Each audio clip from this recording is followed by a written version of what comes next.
What's up, guys, and welcome to another edition of Pro Wrestling Pulse. Alongside my partners, Roberto.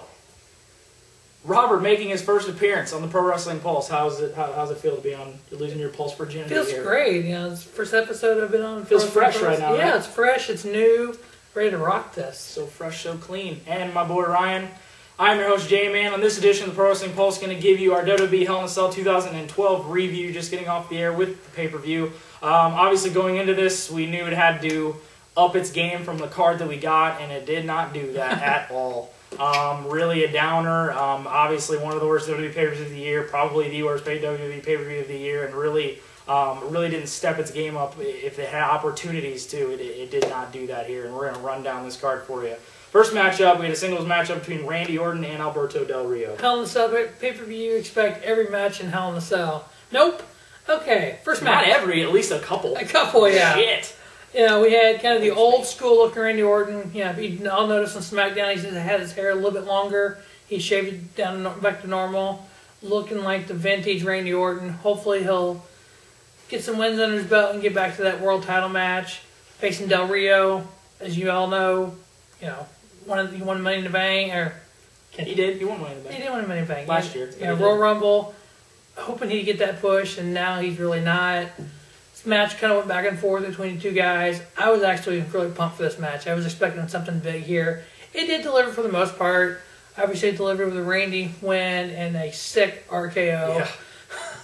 Probably top 10 Randy Orton RKOs of all time. Yeah, if you have not seen that RKO, if you didn't see this show, you got to find it because it was just absolutely disgusting. What both of them had to do to pull that off was amazing. And Randy Orton getting the win in that opening matchup there. Next matchup, we had the WWE Tag Titles line win champion Team Hell No went up against Team Rhodes Scholars. Yeah, you know, they come out here, both these teams, kind of the makeshift deal, you know, playing off of each other, doing a lot of different stuff. Team Hell No still doing the they hate each other, they love each other kind of thing. And I don't know, me and Justin have talked about this before. We've talked several times. We've said, who have you talked to it about? Oh, I'm sorry, J-Man. Who the fuck was that? I don't know who he's talking about. That ain't his name. I don't know who the fuck J-Man. J-Man. Me and have J-Man have talked about you know, this team, how they do some great things, and then the times you're like, what the hell are they doing? This is really, really dumb and not needed. They ended up basically doing the same thing here. They, you know, have a little back and forth and they get mad at each other, and then Kane gets disqualified. You know, it was real kind of short. You know, I was expecting a little bit more. When they, you know, were trying to revitalize and rejuvenate this tag team division, and when you're having matches like this, you're really just caring about the characters and storylines, not the quality of the tag team matches, which is doing nothing for them. But, you know, entertaining spots here and there. You know, Sandow and Cody are great together, you know, like always, but it just, there really wasn't nothing here that just did anything. It just made it, you know, to where Hell No couldn't lose or win, and they didn't want to make Sandow and, you know, Cody look bad. That's a big thing about this show, is I feel like WWE's stuck. They don't want to let a guy win and then make the other guy look bad. Protecting guys. They're protecting guys. They need to just let a guy just go off and just get that big win. Yeah.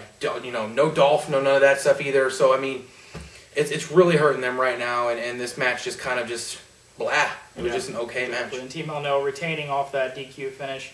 Next matchup, the Intercontinental title line win champion Kofi Kingston went up against the former champion The Miz. I was really looking for a lot more out of this. It really kind of disappointed. We didn't get too much out of it. Kind of a little short matchup here, a lot like what we almost saw in their main event matchup where Kofi won the title here.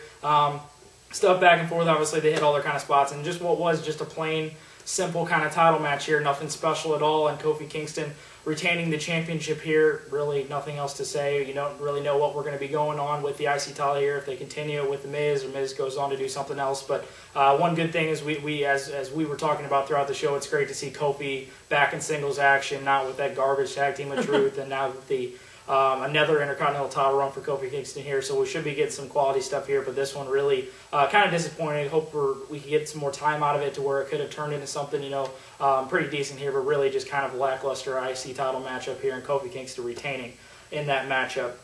Next matchup, we had an impromptu title match for the United States Championship when champion Antonio Cesaro went up against Justin Gabriel. I mean, if you've seen this match on Raw, Justin Gabriel won that. It was a great back and forth match. He hit the high flying, and you know, Antonio Cesaro can wrestle with the mat wrestlers, the high flyers. He can high fly. He's kind of the total package when it comes to that. Yeah. I was expecting to see a lot of stuff from that Raw match. To me, it really didn't deliver that much. There's a couple botched spots, and Tony Cesaro ended up retaining the title, which we kind of figured he would. But it didn't really, after the Raw match, it didn't really do much after that. Just kind of, they started it and it just kind of just flopped. Yeah. Basically, the best part of it was just that uppercut that he hit from the outside of the ring, where he just launched Gabriel into that. That's about it. But yeah, Tony Cesaro retaining the United States Championship in that match up there. Next up, we have me and Ryan's boys, the primetime players, going up against Rey Mysterio and Sin Cara. Yeah, there's a lot of rumblings of this match possibly happening. They decided they were going to do this like we thought. Mysterio and Sin Cara get the win here over, what was it, as in the last video, the 19-time... Yeah, 19-time number one contenders. 19-time number one contenders. I just don't understand. I don't get it. I mean, it just almost seems like, there's just... I have nothing for this. No. There's no reason for this match. I guess Sin Cara and Mysterio being on the show? Primetime players got to be on the show. I mean, was this a number one contender match? I don't understand. I mean, as bad as it sounds, it just seems like it's just like for that Hispanic viewer. True. To bring in Rey and Sin Cara to just be like, oh, there's and those to get the guys. people that are actually entertained by the primetime players. Yeah. To get them on there, people love them, but they don't give them wins anymore. As they've said, have they ever won? As I said, they've won 19 number one contender matches, but they'll just never win the tag titles. I mean, Chili was in the front row dancing. Exactly. Gotta throw out some TLC love. Yeah. Don't go chasing them waterfalls. No, don't do that. Now. She was grooving. She was into that. She was moving and getting it at the same time. Yeah. Which is hard to do. Moving Scrub ain't a guy. Ain't so fly. No, it's not at all. TLC love in this bitch tonight. Next matchup. We're the World Heavyweight Championship. Very predictable. Still predictable for this World title match. I mean, geez, come on now. We had champion the Juggernaut, Sheamus. I don't think that's unfair to X-Men to call him the Juggernaut. True. But, Sheamus going up against the Big Show. Obviously, this was going to be an obvious Sheamus retain. Or was it? Sheamus did retain, didn't he? That's right. He was it? Oh, Wait, that's right. No. Wait a tick here. I believe I circled Big Show as winning this matchup. All right, so he called himself the Giant as the world champion. That's right. It's not 95 anymore, but we'll take it. He said it was. A clean win over Sheamus, hitting the knockout punch when he was going for the brogue kick, and Sheamus' title run that's been since WrestleMania when he defeated Dan O'Brien in 18 seconds is over. And now the Big Show is the World Heavyweight Champion. They did a lot to make this match more than what it should have been. Obviously, with the false finishes they had with the knockout punch and the brogue kick, where he actually made contact to Big Show's face, and it looked like it could have been, where it looked like it could have been over there, and kicked out there, and Big Show with that knockout punch on that running brogue kick, and 1, 2, 3, no hint of a cash in for Dolph or anything, just left new World Heavyweight Champion, the Big Show. I kind of wish we would see maybe the punch into the brogue kick. That's what Ryan wanted to see. Yeah, Ryan was waiting talking for What an explosion into the ring. I always kind of wanted to see that too. He's lightning strike. See what happens here. Yeah, it was the only thing that made this match was the multiple false finishes. A couple brogue kicks, a couple punches. It kind of was selling it like it was going to be something, and just the 1, 2, 3 Big Show in. And he says afterwards, the Giant is world champion. That's right. Yeah. I don't know what they're doing with Dolph. They teased him backstage watching the match. I really don't know what the whole point of doing this with him is. Are they trying to build anticipation? I guess. I really have no idea what the anticipation they're trying to build is. I don't know why Big Show's the champion. I don't understand that. I thought their whole idea was to try to build Sheamus to make him look credible. Yeah. I don't get it. I really don't get why he's the champion right now. It makes zero sense to me. I really see nobody feuding with him other than Sheamus, continuing a feud. Well, maybe they're trying to do it through Survivor Series, and then maybe try to get to TLC and do something with it, and then have a cash in. Well, what's weird is me and my dad talked about it in the preview.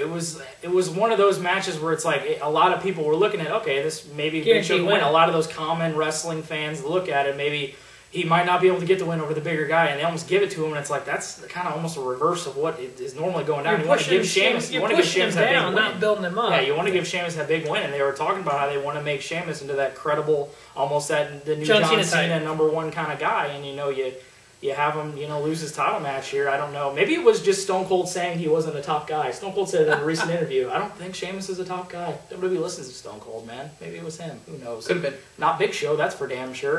Really hoping for that Dolph cash in after that outcome, but we did not get it. And Big Show is now the new World Heavyweight Champion. Interesting stuff there.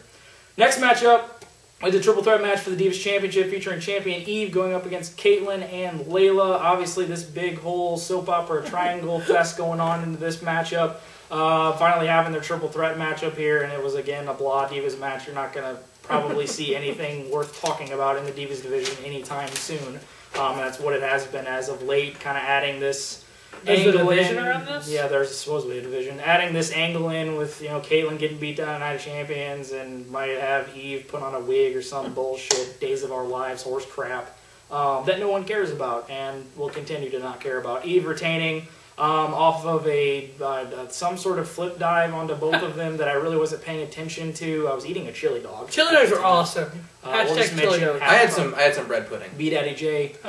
Chili dogs were fantastic tonight. And, great point in the show to get chili dogs during that match. Just how many times can we say chili dogs on a show? That is the most times ever referenced. We said, no, how many times can we say chili? Just chili in general. Yeah. Bread pudding was good. It's chilly outside right now, too. It is chilly. True. And STL, it is it's like a paradox right now. And it will be chilly. Ate a chili dog, saw chili. It's chilly outside. Holy shit! My mind is blown. Wow. Right? Inception, suck it. Fantastic. So Eve retained the Divas Championship in that matchup. I must have missed that. Stuff there. Moving on now to the main event. It was the Hell in a Cell match for the WWE Championship featuring champion CM Punk, the best in the world, going up against Ryback. Going into this, we knew that they would have to pull off something to get out of this match, what they wanted to get out of this match, and what did they do? They had a referee that we talked about at the beginning of the match. We're like, that's sketchy as hell, because there's the same FCW wrestler that was in that the match where they did that whole screw job where Punk's foot was on the rope on that Raw and all that kind of stuff. So we knew something sketchy was going to be going down, whether he'd get knocked out and take a spot because he's a wrestler and could take those spots unlike the refs. And he took some spots. Yeah, he did at the end of this. But we knew something was going to go down to where something sketchy was going to end up happening, and something sketchy did happen where he was going for that. Ryback was going for the finish, and we had the ref stop him and low blow him, and CM Punk quick roll up in the pin and trying to escape out of there. And Ryback went all Terminator on everybody and beat the shit out of everyone and took Punk all the way up at the top, and I held my breath to make sure the damn thing didn't break and everyone didn't die out of that. And it looked like it was going to break. Out of all of that, CM Punk retaining by that roll-up, quick, sneaky win, and I knew going into this, it wasn't going to work out. The whole situation was just fucked from the beginning because you had the Cena injury, you had to find the backup plan, and then this wasn't the backup plan. Whether it was his time or not, nothing good could come out of this because they had, as I said in the preview, they had clashing dynamics. You didn't want to fuck over Ryback's push. You didn't want to drop the title from Punk. Something good wasn't going to happen. The match was, blah, nothing really to say about it. It was what it was. And as Ryan talked about, it was keeping everybody protected and making sure you're not ruining anybody and, tarnishing a push or whatever, this and that. And CM Punk retains by this sneaky roll-up win. Still over now 340-something days, your WWE champion. It starts out with Punk kind of cowering down in the corner. Heyman's on the outside. He's kind of pumping him up. And then, Ryback kind of attacks Punk, throws him into the cell. Heyman's like this, kind of thinking, oh my God, something's going to happen. You just had this feeling the whole time that this ref's going to do something. When the ref finally did it, and the count was real quick, and then, of course, Ryback goes crazy, takes out the referee, throws him against the cage. When he was chasing Punk up, you could just tell they planned this because there was holes cut in the cage for them to go up. Yeah, through the ones. Because they knew they were going to do it, and when Ryback dropped Punk, it sank. You just swore it was Mankind again going through the top of that. Oh God, that would have been bad. Yeah, it would have been bad. Yeah, this is exactly. I knew they were going to do some kind of finish like this. I wasn't quite sure if the ref was going to be involved, and it was definitely not what I thought they were going to do. No. But Goldberg 3.0. Yeah, but it's interesting. They did this. They still made Ryback look strong. Punk left with the title. Leading towards they want to do that CM Punk Rock match at Rumble. I don't expect him to lose it at all until January, which I'm pretty sure he's probably going to lose it. But you know what? This did exactly what I thought it was going to do. I wasn't upset because I knew this was going to happen. But the match itself wasn't that great. It had some pretty crazy spots at the end with Ryback just destroying everyone. But, in all honesty, this was a really rough show. They had a lot of rough spots in this show, and I think if they made a highlight package out of this show, you would just see massive high spots. Yep. The high spots would make you want to see the show. But right here, you heard it first. You heard from it us. here first. You heard it first from us right here.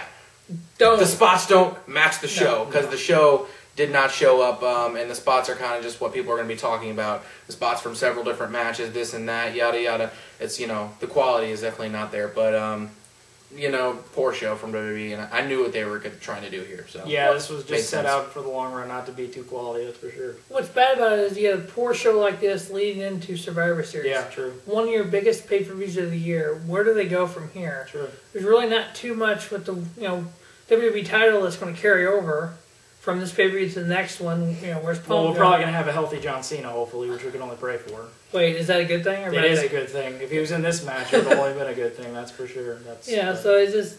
Let's see if WWE can deliver for Survivor Series. Yeah, it should be interesting to see what happens over the next couple weeks, and obviously setting up one of the biggest WWE pay-per-views of the year, which is Survivor Series, and this will now wrap up our WWE Hell in a Cell 2012 review with my partners Robert and Ryan. I'm your host J-Man, and thank you for watching another edition of Pro Wrestling Pulse, the Pulse, of professional wrestling world.